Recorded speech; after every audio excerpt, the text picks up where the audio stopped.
So what we're going to do is are you familiar with Reddit? Yes. Okay. Briefly, like in a sense where people go and put like comments. Yeah. So feelings about.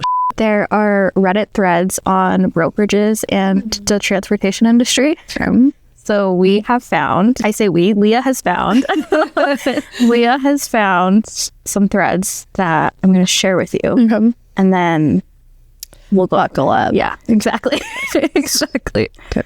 Okay. So this thread asks truckers, what are your best stories from years on the road? Someone comments, at a truck stop, middle of the night, guy next to me starts talking to me. He's 50-ish, short, friendly, got a bushy mustache.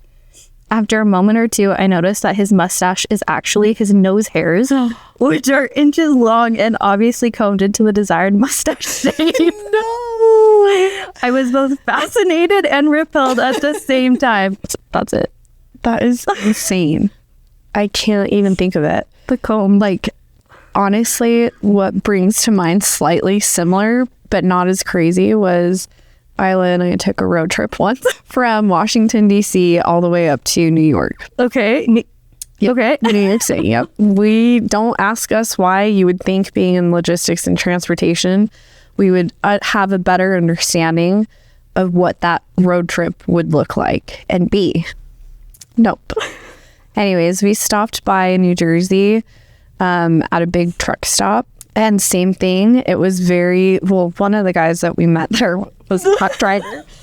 Come to find out, he had applied for ShipX to be a ShipX driver. Okay. We declined him because of like so many different other things, whatever. And then he goes on with saying like, well, I'd love to be onboarded or hired. Right now, what I'm doing is, and he starts talking about like his logs and how he fakes the logs. He just calls the company and says, hey, we just need to adjust this. And they just do it. And we're like, cool. What was your name again? Let's make a note of that. Blacklist you. It was just funny. So like people you meet, it's very interesting. They're very open. Very.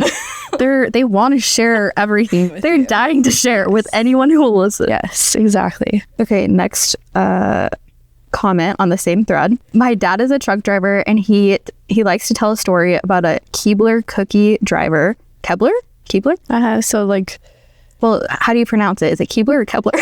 is it the V? Because there's both. There's Keebler or okay, so Keebler. Keebler. So he likes to tell a story about a Keebler cookie driver who sorry, man, contacts are getting blurry. Who was getting teased. I tested teased. Okay, let me start over. My dad is a truck driver, and he likes to tell a story about a Keebler cookie driver who was getting teased on the CB once. He said that the drivers kept asking him questions like, do elves really make the cookies? And are you an elf? And how tall are you anyway? Dad says this truck driver let the good-natured ribbing go on for a while. And then he said in a deep voice, listen, I only drive this truck for the paycheck. I don't ask any questions. I just back the truck up to the tree and they fill it. They're like, oh, the tree, it's real. But really, how dope would that be? If like someone believed like in their logo and all that fun stuff so much that they made a warehouse that represented that, right? Like that would be really, really leaned into the branding. Yeah. Like, just putting that out there. That would be sick. Anyways, that's funny. I wonder what they were saying afterwards. Does it say? No, it doesn't say. Bummer. I don't think so. Cliffhanger. Yeah. We're left on a cliffhanger. So this thread is titled Stolen Freight. Sounds very similar to, you know what I'm talking about. I booked a California load with the carrier, and everything seemed fine because I was communicating through their FMCSA email as observed on Carrier 411 and My Carrier Packets. Few hours into the shipment, we realized that they've stopped responding. We made attempts to call their other office numbers, and they claimed their FMCSA data was compromised, and they don't have access to the email we communicated with. At this point, we knew the load was lost. We tried tracing the load using the carrier that picked up the load, and it appears to have been dropped at a random business park 100 miles away, but the police were unable to locate it. The shipper is now demanding for value of the shipment. I filed on carrier's insurance, but not sure if they will pay. What should I do? Well, buckle up and ensure that you've got some good insurance, because that's never a good time. No, I think obviously as brokerages, if you're in the industry, you're exposed to it. And chances are you're lying if it hasn't happened. It's happened at least once. So while I empathize with the panic that's happening, we've all been there and we've all survived it, but just have to make sure that you're protected and you have good insurance, so that when things like this happen, your conversation with the customer is more tailored around, hey, here are the facts that we have. We understand there's not that much, but we're prepared to make you whole ASAP, and let us know what next steps are as far as rectifying the situation. What we do know is that the load is gone. So what else, like what's next, right? But also definitely blow up. I'd call the insurance, right? So like for us, one of our processes is the carrier compliance team. Poor ladies, Diamond and Jill, you guys are the best. They definitely go the extra mile and they call the insurance company. So they confirm, hey, we show XYZ trucking. It's showing you as their insurer, and we just need you to confirm, right? And these are the pickup dates and delivery dates, and that's important because unfortunately these scammers will get an insurance, like they'll purchase it just to book the load, but then they cancel it the next day. So if that load delivers, let's say it was like a legit insurance cert and everything, if the load delivers outside of that expiration date, it's over. Yeah. Yep. So they get very, very creative, and everyone has access to Adobe, so they can just adjust that expiration date on Adobe, send it over to you, and if you don't do your due diligence, yeah, it's very easy to manipulate documents. Very. Yep. It's wild. Did anyone else have some insight for sure? Was it funny? There was insight. So someone commented, a carrier authority that is recently being hijacked is near impossible to determine source. The real carrier has no liability and is a victim. You cannot hold them accountable in any way. And you have done all that you can. For the future, look at the last MCS 150 update. Not sure what that is. Do you know what this? Yep. So it's just a website basically that's tied to the FMCSA. Well, it's not directly, but it's just another site that can give you that type of verification. But there's so many different things that you can be doing. And, you know, like to this day, I can't say that one vendor or one website covers all of it, unfortunately, just because there's so many different ways. It's honestly shocking that transportation and logistics have been around for as long as it's been around, and now things are starting to happen because really nothing's one of the slowest moving industries. It is, right? And so that's one of the things that haven't changed until recent years, literally the last 3-4 years. Yeah, that's insane. Crazy times. It is. They went on to say, very recent updates can be indicative of any authority being hijacked. This can be verified if contact info was updated as well, email and phone.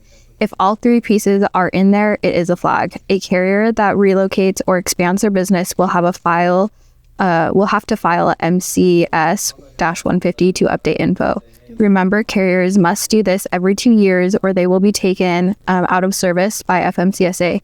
A recent MCS 150 change is common. It's when it's combined with contact info changes that things can possibly go off the rails. Crazy stuff. Crazy stuff. Okay, this one's pretty wild. Oh, okay. Go ahead. Sorry. No, I was say what you were going to say.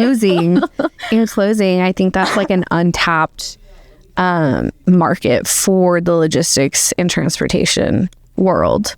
Right, you have the RMISs and the highways of the world, but there's only so much that they're able to do, and that's because you don't have one platform. And maybe that's a government issue. Maybe that's a government tool, and maybe subscription that they have to put out so that all these different types of companies like Highway and RMIS can tap into. Right. I don't know. Yeah.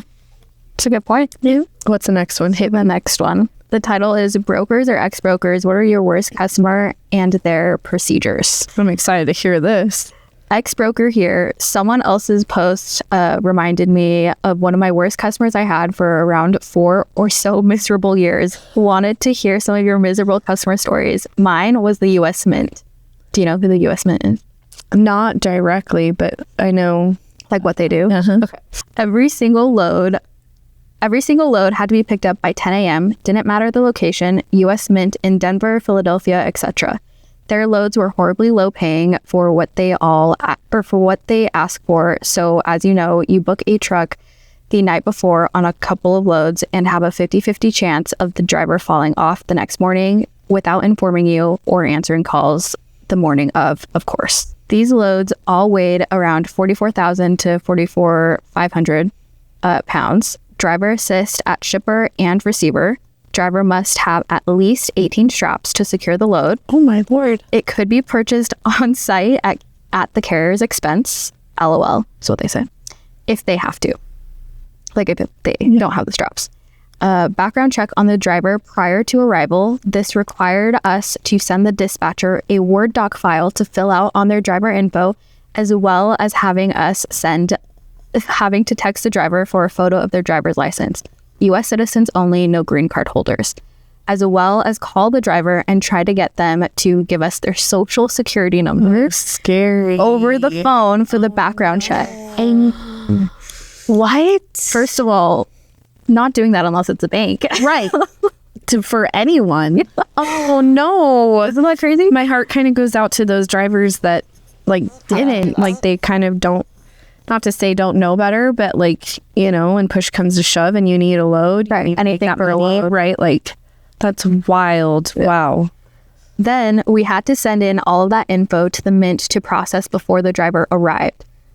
Remember, half of our trucks fall off the night before and we need a new truck in there by 10 a.m. sharp. So if this is a Philly Mint load, you're coming into the office with maybe 90 minutes to find your truck and do all of that information that they just said. Mind you, these are your everyday ignorant as drivers. Some of these guys would fill out the background check form and just go right into the Mint facility before background check processed without telling us, of course. Yep.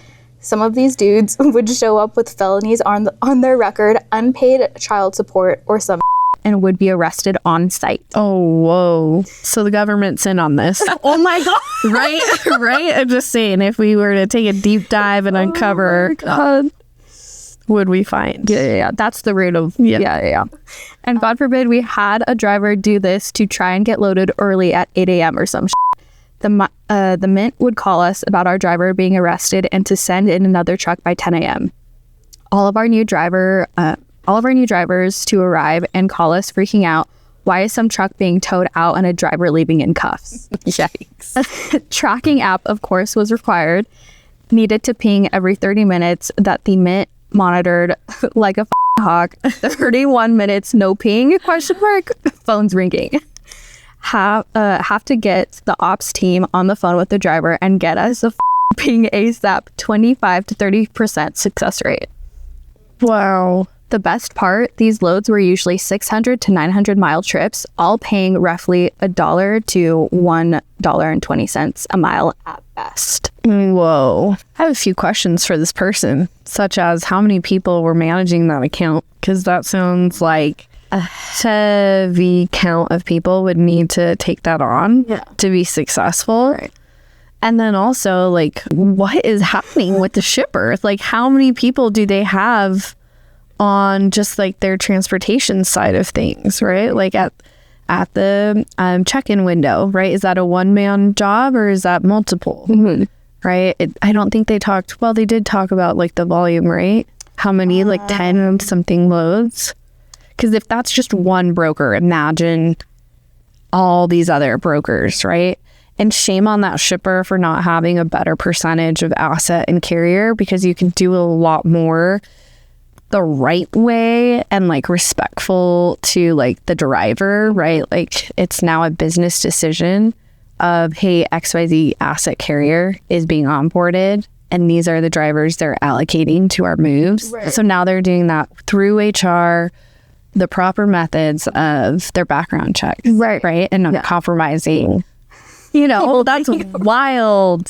So if they're looking for a procurement manager, everyone go and submit some resumes and help them out.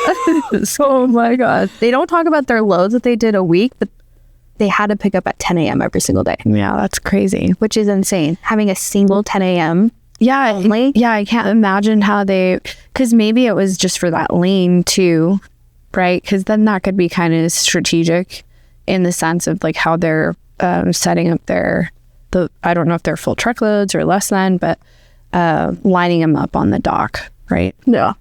But if they were to miss it, then that would be a bummer. Because think of all those full truckloads. They can't afford to miss it. Yeah. Just back up everything else. So they go on to say, we even had a few horror stories of stupid drivers ready to throw it all away. You know, they got loaded with a truckload of money. So the job, right? They call a friend and set up stops along the route to drop a pallet or two of pennies and nickels, thinking they'll never get caught and get away scot-free. These instances literally required us to call U.S. Mint SWAT teams on drivers that I happily did maybe 4 times with them as my customer. They're stealing the money, the government. Right. Money. Oh my gosh. What is going on? The fact that they thought they wouldn't be caught. Right. Like, oh yeah, we'll just turn a blind eye to this. Sorry. That's insane. Crazy. Wow. Leadership at my brokerage always thought if we just kept our nose down and kept grinding the customer that we would finally get the good loads, better lanes, etc. Never happened while I was there, and I bet 2 years later still hasn't changed. Anyone else got horrible customer stories? So that one was crazy. It's wild. It's pretty interesting the different types of customers you get. And sometimes it just comes down to like policies that are implemented so high up, right? And not very great at like taking the pulse from like the shipping, you know, or receiving departments feedback, right? Yeah. Stuff like that is crazy just because they don't realize the impact that makes really outside of just their company. Right. So wild. Last one. A story about a double broker. Our favorite. Happened a couple weeks ago in California. My brother self-dispatches and runs regional in California, Nevada, and Arizona only. Recently, he's doing runs in Southern California area, and there's a load posted for 800. Broker's name, Olden Camera, and Lens or something like that. They ask not to be called, email only with the Gmail account. Red flag. The entire run is pick up City of Industry, California, and drop 15 miles away in Ontario, California. Something like that. Ain't no way this is real. And he knows what's going on. It's Friday late afternoon and he's headed home, so he decides to see where this goes. He's like 10 miles away and accepts the load for shits and gigs. He sent the Raycon and goes to pick up the load. On the BOL from the shipper, the actual broker is listed and the destination is in the Atlanta area, not Ontario, California. They want him to go to a crossdock. Oh, naturally. Always. Once he's loaded, he stays on the property and emails Olden that he got the load. Pay me the 800 to deliver it now. They say no, deliver first. He says nope. He'll call the real broker on the BOL and ask them for payment. They say don't, only talk to them because they're the real broker. They go back and forth for a bit. Then he calls the real broker and explains the situation, how he came across the load, etc. Broker explains a different trucking company should be picking the load up. I guess they used a different broker to repost the load. The broker asks him to return the load to the shipper. He's still there, so he goes and docks again and they unload him. And the real broker pays him $150 for doing it. I guess if a load is posted from the same location, someone would know what's up. But loading 15 miles away, maybe it would skirt under the radar. Oh my gosh, that is wild. And how lucky for that other, like the real broker, or I don't know what it was, but to be contacted by the contacted. Yikes. So what were the red flags? What were the red flags? Oh my God, Like, there were list them so off. many. There's so many. Well, as like the carrier, right? If you're calling on a load, you're looking at who's the broker. What's your broker compliance team looking at, right? Like, are they a new broker? Does everything match what we show, right? Like, there's so many things. Gmail's like, no, not in today's climate. 101. No. But it's also easy for us to say, right, where we have the resources and we're as big as we are. Like as an owner op and stuff, I could also understand why maybe that's not as much of a red flag, because, you know, maybe for them, they're like, oh, I have a Gmail. So who's to say this, you know, They're not legit. right. But I don't know. I think probably so many of them have been wronged at this point that hopefully it's becoming common knowledge. But yeah, and then to get the copy of the bill of lading and then showing that it's delivering its real location, but you're being told to go to somewhere that's like 5-10 miles away. That's pretty alarming. But there is such a thing as like a blind shipment and double blind shipments. Yeah. Which I don't know why that was ever created and, you know, what the reason is behind it, like the why, I don't know. It's very confusing. But I think we're seeing less and less of that because of today's climate with fraud and everything. Oh, yeah. That makes sense. Yeah. So wild. Wow. So that's all we had for this week. Amazing.